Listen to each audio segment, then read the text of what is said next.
기도하겠습니다. 하나님 아버지, 오늘도 저희를 은혜와 진리 가운데로 인도해 주시니 참으로 감사드립니다. 하나님 은혜를 구하며 하나님 얼굴을 사모하며 이 자리에 나와서오니 예배드릴 때에 하나님의 은혜를 풍성히 누리게 하여 주옵소서. 주 예수 그리스도의 이름으로 기도하옵나이다. 아멘. 찬송가 397장입니다. 찬송가 397장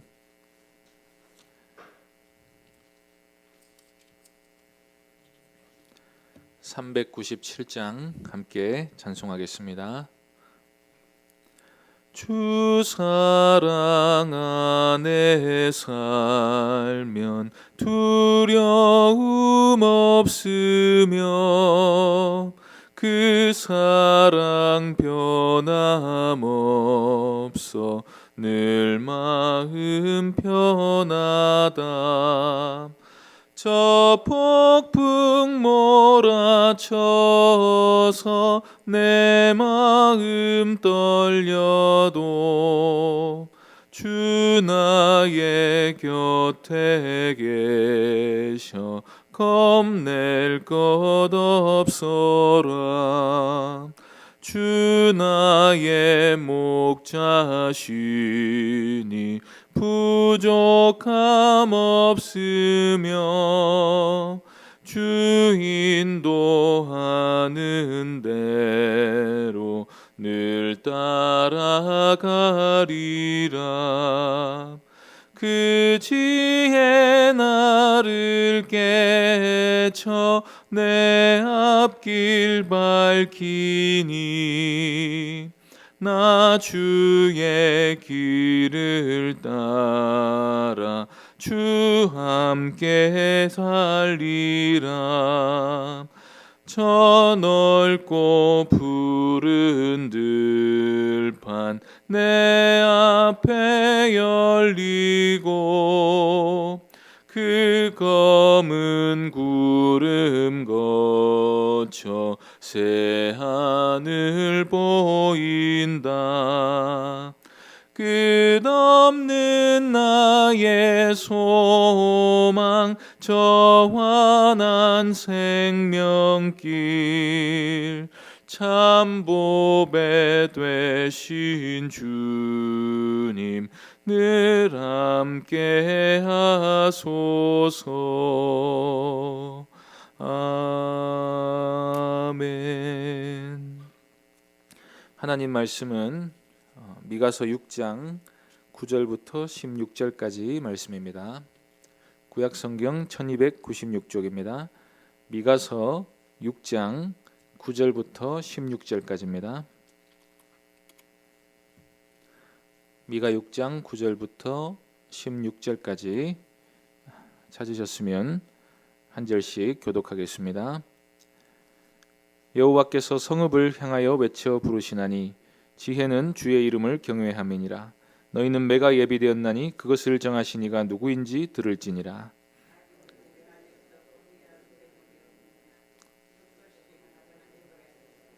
내가 만일 부정한 저울을 썼거나 주머니에 거짓 저울추를 두었으면 깨끗하겠느냐.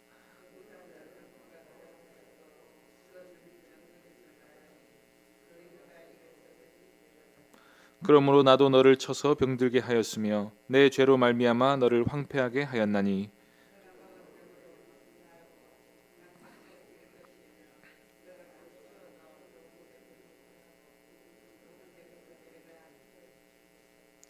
내가 씨를 뿌려도 추수하지 못할 것이며 감람 열매를 밟아도 기름을 내 몸에 바르지 못할 것이며 포도를 밟아도 술을 마시지 못하리라. 너희가 오므리의 율례와 아합 집의 모든 예법을 지키고 그들의 전통을 따르니 내가 너희를 황폐하게 하며 그의 주민을 사람의 조속거리로 만들리라. 너희가 내 백성의 수욕을 담당하리라. 아멘. 이 시간 지혜는 주의 이름을 경외함이니라는 제목으로 하나님 말씀 전하겠습니다. 하나님은 이스라엘에게 선한 것이 무엇인지 분명히 보여주셨습니다. 시내산 언약을 통해서 보이셨고 선지자들을 부지런히 보내셔서 계시를 보여주셨습니다. 하나님은 정의를 행하고 인자를 사랑하며 겸손히 하나님과 함께 행하는 것을 요구하십니다. 율법을 보면 그 요구가 무엇인지를 분명히 알 수 있게 되어 있습니다. 그러나 이스라엘은 하나님의 진정한 요구에는 관심이 없고 그저 하나님 앞에 예물을 늘어놓기에 바빴습니다. 그리고 심지어 하나님이 미워하시는 방식으로 제사를 드리기도 했습니다. 이에 대해 하나님은 율법과 선지자를 통해서 무엇이 하나님을 섬기는 것인지, 하나님을 잘 섬기는 것인지를 끊임없이 계시하셨던 것입니다. 결과적으로 하나님이 하나님의 뜻을 계시하셨다는 사실이 이스라엘이 받는 심판의 근거가 됩니다. 이제 이스라엘은 하나님의 심판을 피할 수도 없고 하나님의 뜻을 몰랐다고 핑계할 수도 없게 되었습니다. 오늘 본문에서 하나님은 그들이 벌을 받을 수밖에 없는 이유가 무엇인지를 말씀하십니다. 이스라엘이 이런 짓을 하고도 심판을 면할 수 있을 거라는 생각을 아예 하지 말라고 하시는 것입니다. 9절부터 보시겠습니다. 여호와께서 성읍을 향하여 외쳐 부르시나니 지혜는 주의 이름을 경외함이니라. 너희는 매가 예비되었나니 그것을 정하신 이가 누구인지 들을지니라. 하나님이 예루살렘 성읍을 향해 외치십니다. 다름 아닌 그들을 향해 매가 준비되었다고 하십니다. 하나님이 손에 매를 드셨습니다. 그리고 그들을 때리기로 작정하셨습니다. 유다는 지금 이 사실을 알고 있어야 합니다. 그러면서 하나님은 손에 매를 들고 계시면서 무릇 지혜란 주의 이름을 경외하는 것이다 라고 외치십니다. 무슨 뜻입니까? 지금 유다가 지혜롭지 않게 어리석게 행동하고 있다는 것입니다. 매를 맞을 짓을 한다는 사실을 알면서도 계속해서 행실을 고치지 않는 것은 어리석은 것입니다. 하나님으로부터 매를 피할 수 있다 생각하는 것도 어리석은 것이고 하나님이 매를 들지 않을 거라고 생각하는 것도 어리석은 것입니다.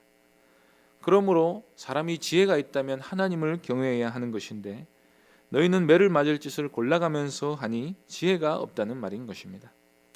그러면 유다는 무슨 맞을 짓을 했습니까?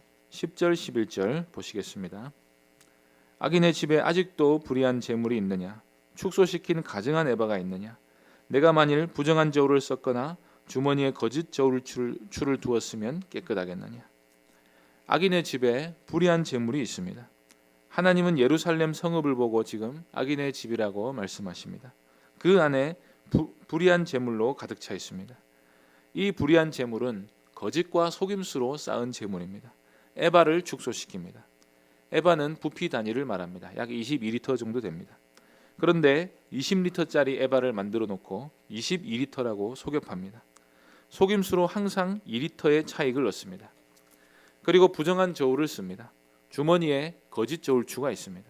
저울이 항상 삐딱해 있지만 거짓 저울추로 평행을 맞춥니다. 그래서 무게를 속여 물건을 팝니다. 마음에는 오로지 속임수를 써서라도 이익을 취하겠다는 생각밖에 없습니다. 율법에서 하나님은 단위를 속여 파는 것을 불이라고 말씀하셨습니다. 레위기 19장 35절 36절에 이렇게 되어 있습니다. 너희는 재판할 때나 길이나 무게나 양을 잴 때 불의를 행하지 말고 공평한 저울과 공평한 추와 공평한 에바와 공평한 흰을 사용하라. 나는 너희를 인도하여 애굽 땅에서 나오게 한 너희의 하나님 여호와이니라. 하나님은 여기서 거짓 저울이나 부피를 속여서 파는 것을 단지 사람을 속이는 게 아니라 하나님 눈앞에서 불의를 저지르는 것이라고 말씀하고 있습니다. 그런데 많은 사람들이 탈세를 하거나 정확하게 계량하지 않는 행위가 하나님을 속이는 행위라는 생각은 잘 하지 않습니다. 그리고 한 사람 단위로는 그렇게 큰 잘못은 아니라고 생각하기도 합니다. 먹고 살려면 어쩔 수 없다는 식으로 속임수를 정당화하기도 합니다. 남들도 다 그렇게 해서 먹고 살아왔고 장사란 원래 그런 것이라고 말하기도 합니다. 그러나 성경은 부피나 무게 단위를 속여서 장사를 하는 것은 하나님을 진노하시게 하는 심판받을 죄라고 말하고 있습니다. 왜냐하면 사람 속에서 정직이 사라졌을 때 거짓을 행한다는 사실을 자기 자신도 알면서도 부당한 이득을 취하는 것은 이미 그가 하나님을 업신여기고 있는 것이기 때문입니다. 사람이 저울을 속일 때는 사람만 속이면 된다는 생각을 갖고 있습니다. 그러면 사람은 속일 수 있을지라도 하나님이 보고 계시다는 생각을 갖고 있는 사람이 어찌 거짓 저울을 쓸 수 있겠습니까? 어떻게 하나님 앞에 사는 사람이 양심을 속이면서 부당한 이득을 취할 수 있겠습니까? 예루살렘의 경우에는 더욱 이 문제가 악한 것이 그렇게 하지 말라는 게 율법에 분명히 적혀 있기 때문입니다. 이제 이스라엘 백성들은 율법에 의해서 정확한 계량법을 중앙 정부로부터 제정할 의무가 생깁니다. 율법 이후로는 모든 저울이나 에바나 되나 근 같은 모든 계량 도구는 정부 인준 기관으로부터 승인을 받아야 합니다. 그러면 예루살렘 시중에 유통되고 있는 부정한 저울이나 거짓 저울추 같은 것들은 결국 부자들이 부당 이득을 취할 수 있도록 뒤를 봐주는 권력자들이 있다는 것입니다. 결국 한 사람이 개인적으로 부자가 되고 싶어서 저울을 조금 손보는 정도의 불의가 만연해 있다. 그 정도를 지적하시는 게 아니라 기득권층으로부터 시작해서 사회 전체가 속임수로 가득한 세상이 되었고, 이는 결국 유다가 오로지 돈만을 추구하는 물질 만능주의 사회가 되어 있음을 보여주는 것입니다. 그래서 예루살렘에 대한 하나님의 평가는 한마디로 이렇습니다. 12절 말씀 보겠습니다. 그 부자들은 강포가 가득하였고 그 주민들은 거짓을 말하니 그 혀가 입에서 거짓되도다. 부자는 강포로 부자가 되고 주민들은 속임이 일상입니다. 마음이 이렇게 온통 거짓되고 부패해 있는데 어떻게 거기서 정의를 발견할 수 있겠습니까? 하나님 바로 이 점을 심판의 이유로 드십니다. 유다 공동체 전체가 부패할 대로 부패했습니다. 율법의 정신은 온데간데 없고 세상 나라만도 못한 수준의 윤리성을 보여주고 있습니다. 그래서 하나님의 심판은 그들이 부를 가지고 그토록 누리기를 원했던 것을 얻지 못하게 하시는 것으로 나타납니다. 13절에서 15절까지 말씀을 읽겠습니다. 그러므로 나도 너를 쳐서 병들게 하였으며 내 죄로 말미암아 너를 황폐하게 하였나니 내가 먹어도 배부르지 못하고 항상 속이 빌 것이며 내가 감추어도 보존되지 못하겠고 보존된 것은 내가 칼에 붙일 것이며 내가 씨를 뿌려도 추수하지 못할 것이며 감람 열매를 밟아도 기름을 내 몸에 바르지 못할 것이며 포도를 밟아도 술을 마시지 못하리라. 부자가 되려는 사람은 돈을 의지합니다. 돈이 자기를 행복하게 해주고 심지어 질병의 위협으로부터도 지켜줄 거라 생각합니다. 그러나 불의로 치부한 자들을 하나님이 결코 복되게 하지 않으십니다. 유다를 병들게 하십니다. 긁어모은 재물이 결코 복이 되지 않게 하십니다. 삶을 황폐하게 만드십니다. 많은 돈을 움켜쥐고도 메마른 삶을 살게 하십니다. 부가 자신의 영혼을 갉아먹고 가난하게 만드는 것을 보게 하십니다. 그리고 마침내는 하나님께서 그 부당하게 모은 모든 재물을 다 불어버리십니다. 하나님이 유다를 먹어도 배부르지 못할 만큼 가난하게 만드실 것입니다. 재물을 감추어도 썩어버릴 것입니다. 보존된 것들은 하나님이 칼에 붙이실 것입니다. 약탈자가 와서 칼로 빼앗아가 버릴 것입니다. 파종하면 추수할 때 대적들이 가져가 버릴 것입니다.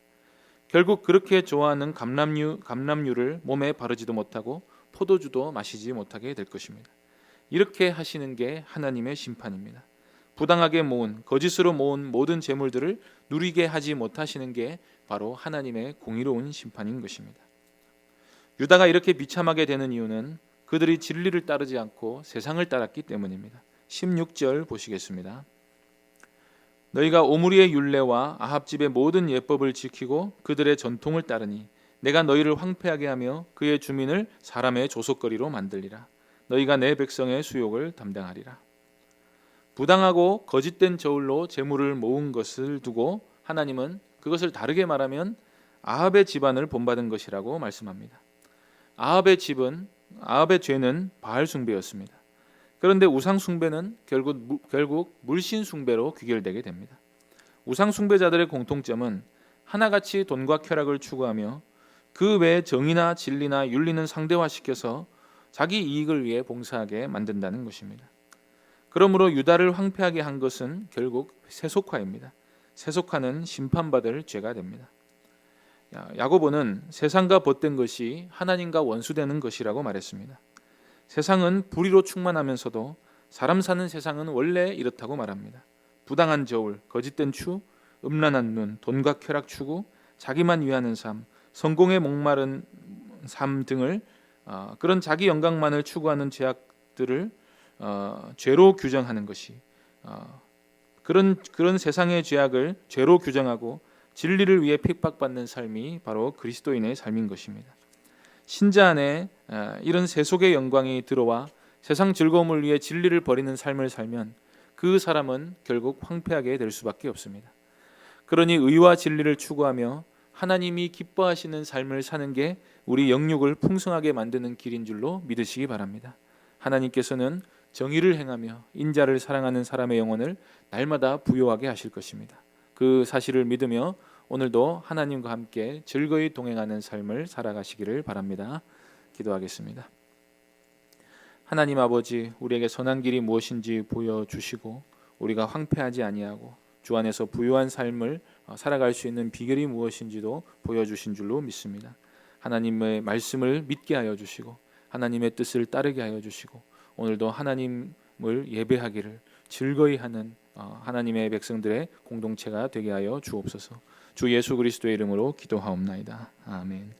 하늘에 계신 우리 아버지여, 이름이 거룩히 여김을 받으시오며 나라의 임하옵시며 뜻이 하늘에서 이룬 것 같이 땅에서도 이루어지이다. 오늘날 우리에게 일용할 양식을 주옵시고 우리가 우리에게 죄 지은 자를 사하여 준 것 같이 우리 죄를 사하여 주옵시고 우리를 시험에 들게 하지 마옵시고 다만 악에서 구하옵소서. 대개 나라와 권세와 영광이 아버지께 영원히 있사옵나이다. 아멘. 이 시간 말씀을 기억하며 기도하시고 새교회당 건축을 위해서 또 여러 병중에 있는 성도들 위해서 기도해 주시고 오늘 예배와 사역을 위해 기도해 주시고 개인적으로 기도하시기 바랍니다.